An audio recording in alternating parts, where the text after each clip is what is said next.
Quiero que imagines una casa grande, sólida, con historia dentro de cada pared.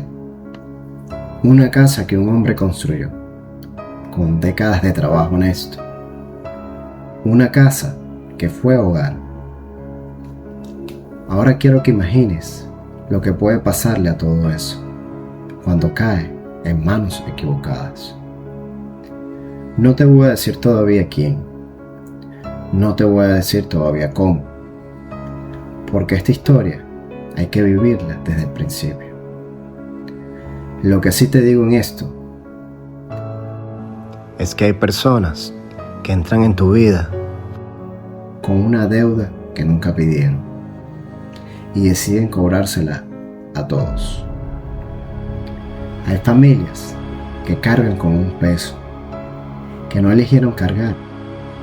Hay momentos y decisiones que parecen no tener consecuencias durante años, décadas incluso, hasta que un día todo lo que estaba quieto empieza a moverse.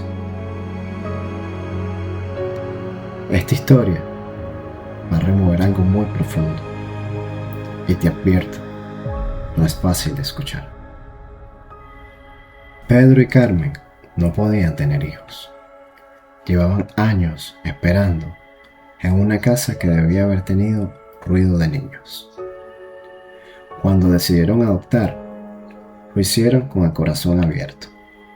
Eligieron a Isabel, una niña pequeña, de ojos grandes, que los miraba desde el orfanato, con una expresión que Pedro describió siempre como una mirada de quien ya lo vio demasiado. La llevaron a casa, le dieron su apellido, su habitación, su lugar en la mesa. Pedro la quiso desde el primer día, con esa ternura de los hombres buenos, que no saben dar amor a medias. Carmen intentó, pero había algo en Isabel que le inquietaba, una frialdad, una manera de observar a las personas como quien calcula y no como quien siente. Carmen lo decía en voz baja, cuando creía que nadie la escuchaba. Hay algo en esa niña que no me gusta. No sé qué es, pero me preocupa. La gente la juzgaba por decirlo. En esa misma casa vivía otra niña, la ahijada de Pedro, la cual se llamaba Ana. Llegó con su familia cuando era pequeña, porque Pedro era de esos hombres que no cierran la puerta cuando alguien necesita un techo. Pedro quería a las dos por igual, a Isabel como hija adoptiva y a Ana como ahijada. Pero Isabel no veía eso. Veía una rival, alguien que existía en un espacio que Isabel quería solo para sí misma. Y desde muy pequeña le hizo la vida imposible a Ana. Con la sutileza de los niños crueles que saben exactamente qué hacer cuando los adultos no miran. Carmen veía todo. Pedro no quería ver, porque querer a alguien a veces significa negarse a ver lo que esa persona es capaz de hacer. Isabel creció y en algún momento de su juventud apareció Julio. Julio tenía dinero, tenía posición, era de esos hombres que trabajaban duro y que construyen cosas sólidas. Julio estaba completamente enamorado de Isabel, con ese amor ciego que no ve lo que no quiere ver. Isabel se casó con él, no porque lo amara, sino porque Julio tenía lo que ella quería: estabilidad dinero y un techo. Julio le dio todo, y ella le dio lo único que sabía dar: traición, hombre tras hombre. Mientras Julio trabajaba, mientras Julio creía, mientras Julio seguía enamorado de una mujer que nunca lo miró como él la miraba, los que lo conocían lo veían. Julio no. O tal vez no quería ver. De ese matrimonio nacieron 3 hijos: Miguel, Laura y Diego. La última se llamaba Valeria. Llegó mucho tiempo después, de otro hombre. Julio lo sabía, pero siguió, porque ese era el tipo de amor que tenía, el que aguanta lo que no debería aguantar. 4 hijos, 4 vidas que empezaron en el lugar equivocado. El primero fue Miguel. Miguel tenía algo que ninguna circunstancia le pudo quitar jamás: una decencia natural, una honestidad que no aprendió de nadie, porque nadie se la enseñó, sino que simplemente era parte de lo que él era. Pero Miguel no era perfecto. Hubo años donde también sintió rabia, noches donde pensó en irse y no volver, momentos donde deseó no cargar con nadie más.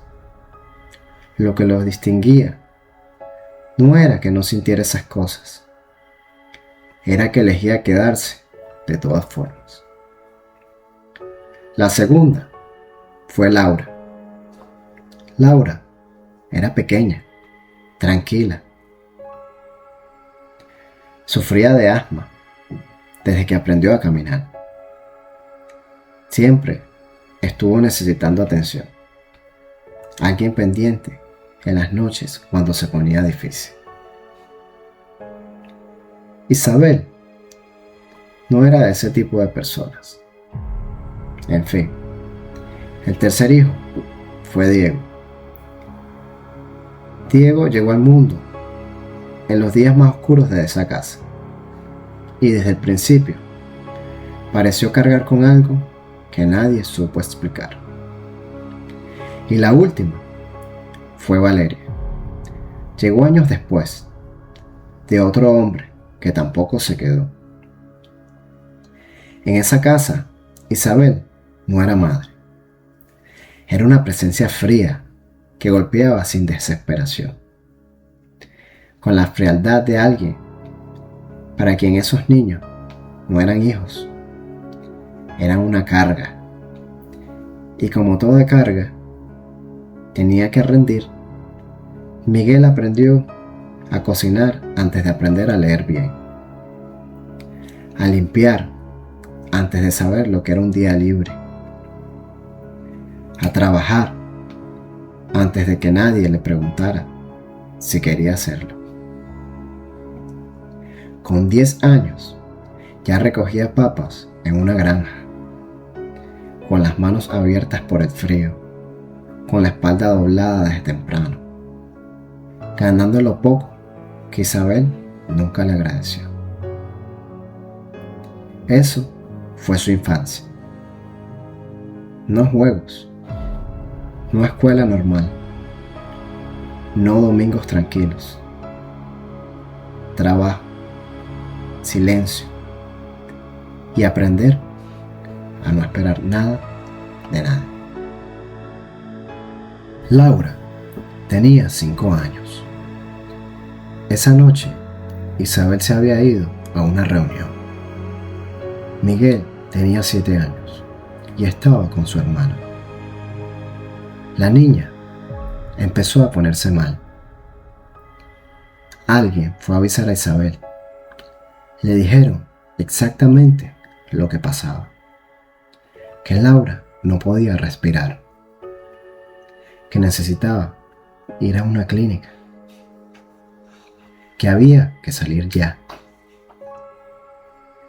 Isabel dijo que no, que la niña siempre era así, que se le iba a pasar, que no iba a arruinar su noche por un susto.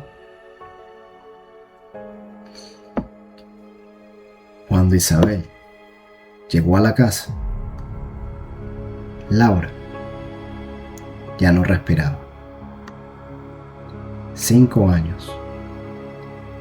Una niña de 5 años que murió porque su madre no quiso levantarse de una silla. Miguel estuvo con ella hasta el final, con 7 años, solo, sin entender lo que pasaba, sin que nadie llegara a tiempo en ese momento. Eso se le quedó grabado a Miguel para siempre, como una herida que nunca cierra del todo. Y mientras enterraban a Laura, Isabel no lloró. No como lloran las madres. Siguió, como siempre. Ese mismo día, Isabel estaba pariendo a Diego. Miguel creció cargando todo. La muerte de Laura, el peso de Diego, que desde pequeño buscaba el camino más oscuro, y el peso de Isabel, que golpeaba, ignoraba y lo utilizaba. Hubo noches donde Miguel pensó en irse solo, en desaparecer sin mirar atrás, en soltar todo ese peso y simplemente no estar más. Pero siempre volvía al mismo pensamiento. Si se iba sin Diego, Diego se destruía solo. Y Miguel no iba a permitir eso. No después de Laura. Así que una noche tomó una mochila, tomó a Diego de la mano y salieron, sin decirle nada a Isabel. Isabel no los buscó, ni esa noche, ni al día siguiente. No los buscó nunca. Sus 2 hijos desaparecieron y ella siguió con su vida, como si 2 sillas vacías en la mesa no significaran nada. Los hermanos fueron de lugar en lugar, con algunas tías lejanas, con el padre de ellos que tampoco fue lo que debía, hasta que llegaron a la casa de Pedro, el abuelo. Pedro los vio llegar, los miró y sin preguntar demasiado, les abrió la puerta.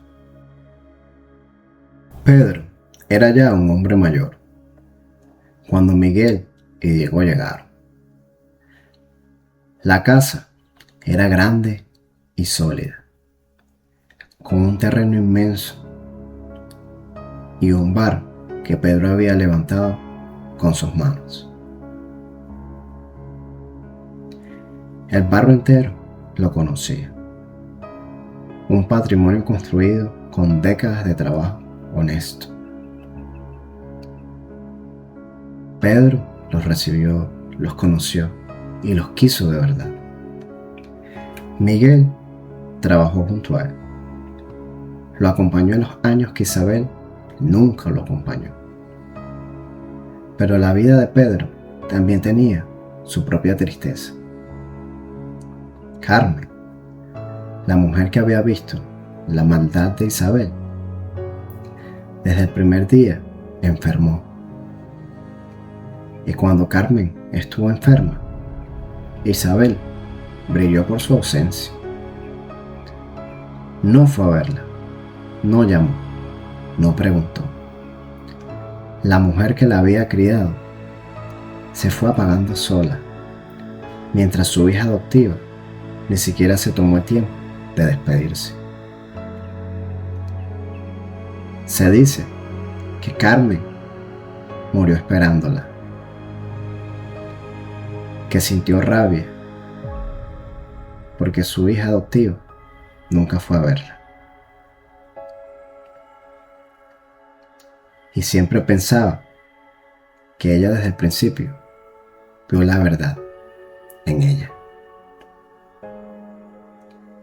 Por otra parte, Ana, la hijada de Isabel, fue quien cuidó a Carmen hasta el final, quien le tomó la mano, quien estuvo en las noches difíciles, quien se despidió de ella, como se despide de alguien que de verdad quiso a esa persona. Después de perder a Carmen, Pedro quedó destrozado. El amor de su vida se había ido. Y Pedro, que era dueño del bar, empezó a encontrar consuelo donde no debía buscarlo, en el alcohol. Poco a poco, noche tras noche, el hombre que había construido todo, con disciplina y trabajo, fue dejándose caer por el peso de una pena que no sabía cómo cargar de otra manera. Su salud se fue deteriorando y fue Ana quien estuvo ahí también cuidándolo, acompañándolo, haciéndose cargo de lo que Pedro ya no podría manejar solo. Isabel seguía sin aparecer. Un día Miguel le dijo a Pedro, con la preocupación honesta de alguien que ve a un ser querido apagarse: cuídese, por favor. Me preocupa su salud. Usted es el único ser querido que hemos tenido y que nos queda. Pedro lo miró con esa ternura de los abuelos, que reconocen cuando alguien habla de verdad, y le dijo: tranquilo, hijo. Cuando yo me vaya, todo esto va a ser suyo. Tú te lo ganaste. No te preocupes. 5 minutos después de decir esas palabras, Pedro se cayó y no volvió a levantarse. Así, sin aviso, sin tiempo para nada más, con la promesa todavía en el aire, con los papeles sin cambiar. Todo quedó a nombre de Isabel, la hija adoptiva, la que nunca vino a cuidarlos, la que no se despidió de Carmen, la que brilló por su ausencia, mientras Ana lo daba todo, y Isabel, que se había mantenido al margen durante años, apareció. Isabel llegó a esa casa como llega alguien que lleva años esperando su turno, con una calma que daba escalofrío. Lo primero que hizo no fue organizar el duelo, no fue sentarse con sus hijos, no fue darle gracias a Ana por haber cuidado a Pedro y a Carmen cuando ella no estuvo. Lo primero que hizo fue correr a la familia de Ana, con niños pequeños, y todo sin explicación, sin tiempo, sin el más mínimo remordimiento. La gente del barrio quedó sorprendida. Pedro acababa de morir y Isabel ya estaba borrando todo rastro de las personas que él había querido. Esa era su venganza, contra Ana por existir, contra Carmen por haberla visto desde siempre, contra todos los que recibieron el amor que según Isabel le pertenecía solo a ella. Miguel lo vio todo y entendió que lo que venía no iba a ser bueno. Diego nunca fue lo que Miguel esperaba.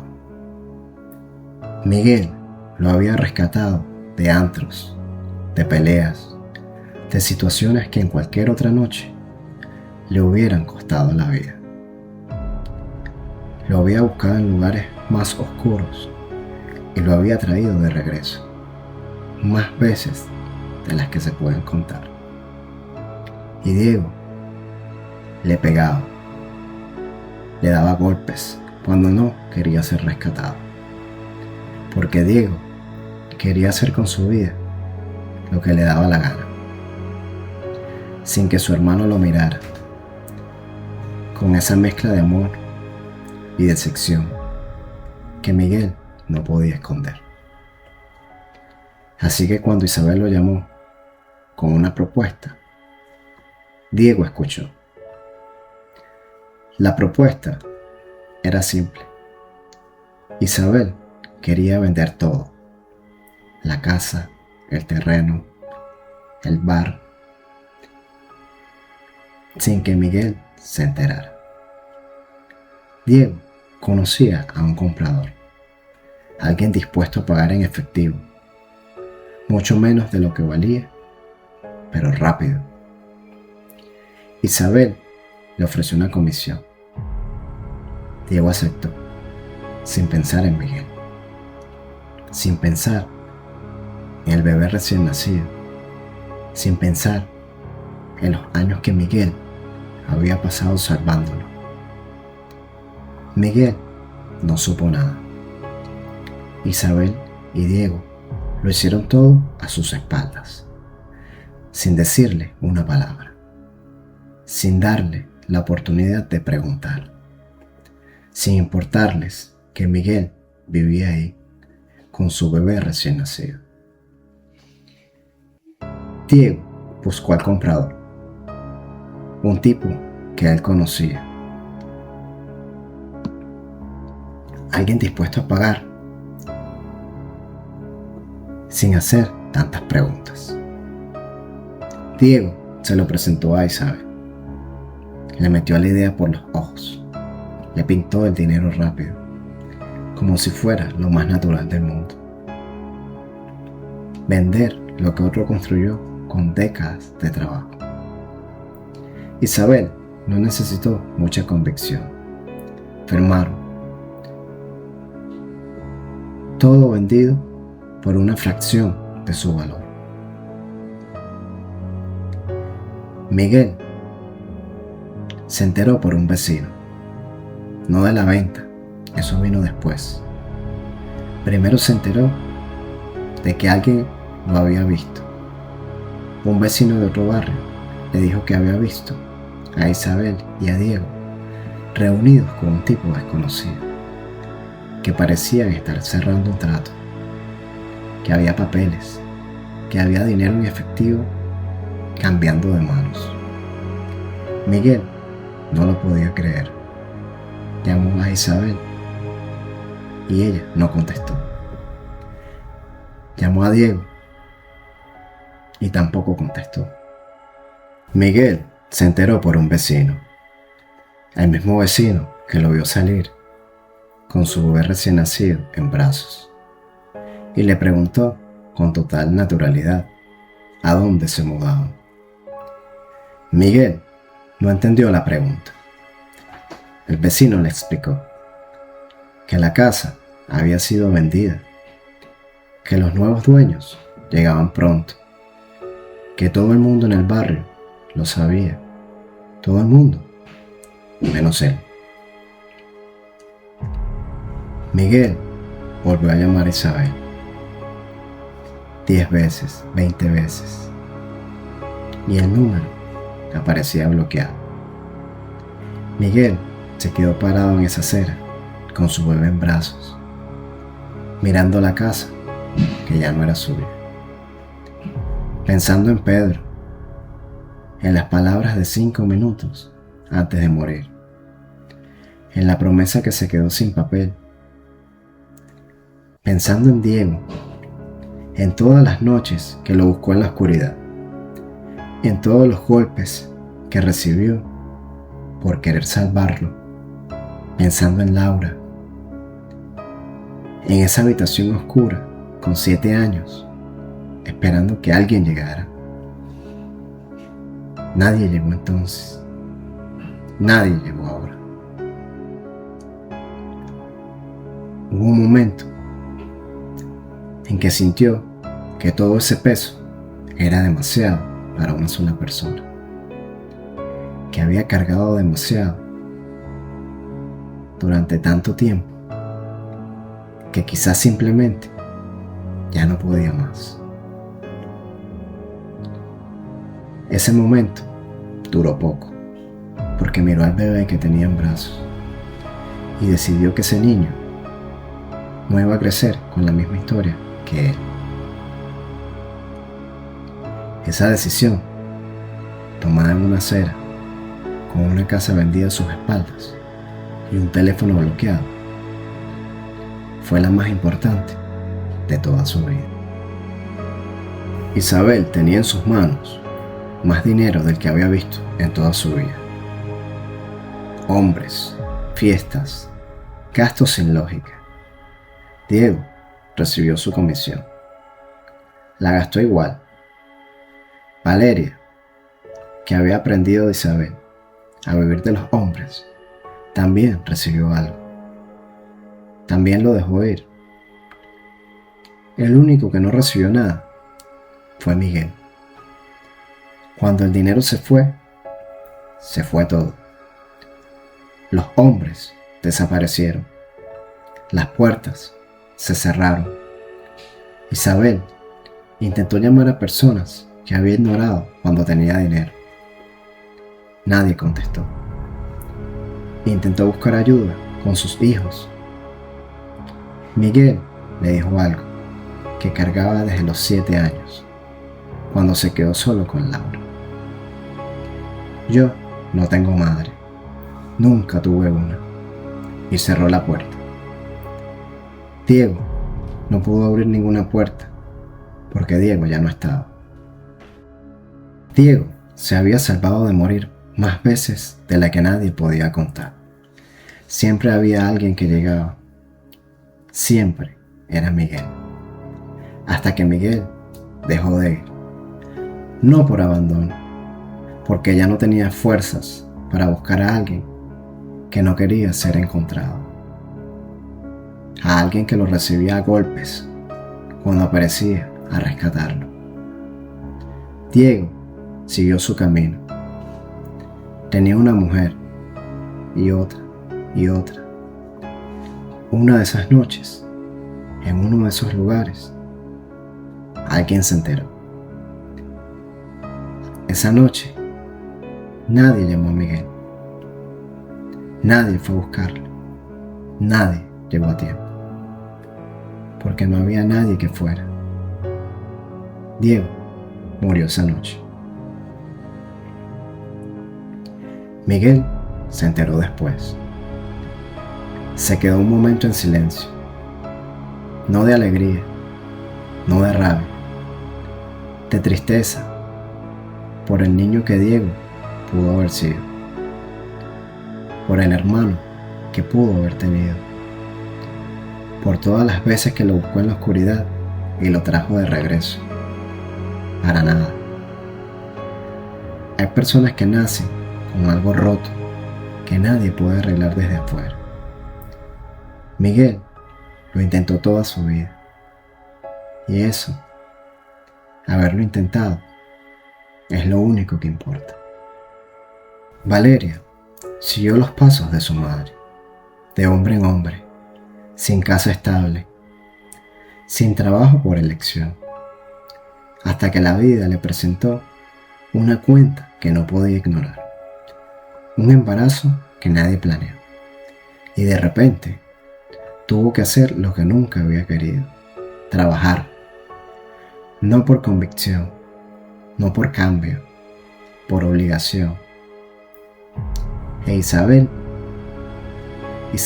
terminó sola, sin dinero, sin casa, sin familia, sin nadie dispuesto a ayudarla. La gente que la conoció la ve a veces. Dicen que es difícil reconocerla, que los años y las decisiones le cambiaron la cara, que a veces la ven mirando el suelo y nadie se detiene. No por crueldad, sino porque recuerdan todo lo que ella hizo. Miguel hoy tiene una casa.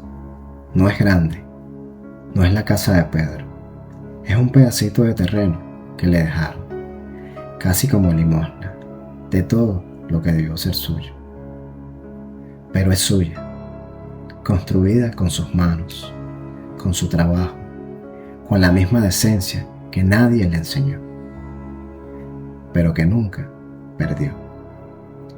Tiene a su hijo, ese bebé que cargaba en brazos en una acera, el día que el mundo se le cayó encima.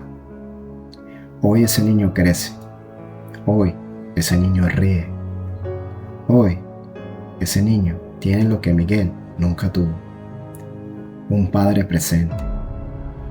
Hoy Miguel tiene algo que nadie pudo quitarle, la capacidad de romper la historia, porque su hijo jamás tendrá que vivir lo que él vivió.